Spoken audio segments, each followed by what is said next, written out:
Ketika Perang Dunia Ketiga meletus, ekonomi dunia akan runtuh dan akan banyak perniagaan musnah walaupun ada negara yang tidak terlibat.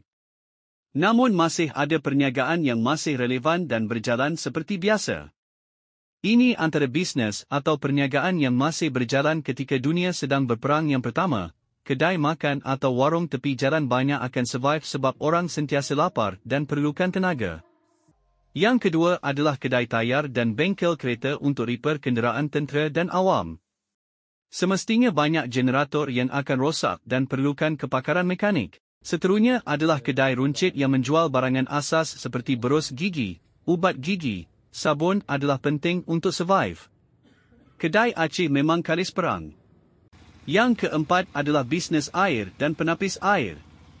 Ketika ini air boring akan menjadi punca air yang utama selain sungai dan tasik. Orang boleh tahan tiada internet tetapi tidak jika air sudah tiada. Siapa yang boleh buat tangki besar atau telaga air dialah pemenang.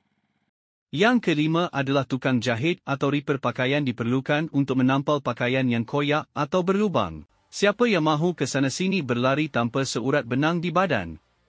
Yang keenam, perkhidmatan komunikasi dan maklumat iaitu siaran radio, walkie-talkie dan percetakan risalah. Masa perang dahulu banyak maklumat disebarkan melalui radio dan akhbar di dalam masyarakat kita. Kemungkinan juga internet akan terputus disebabkan perang berskala besar. Perubatan alternatif menjadi yang ketujuh dalam senarai perniagaan yang bertahan semasa perang.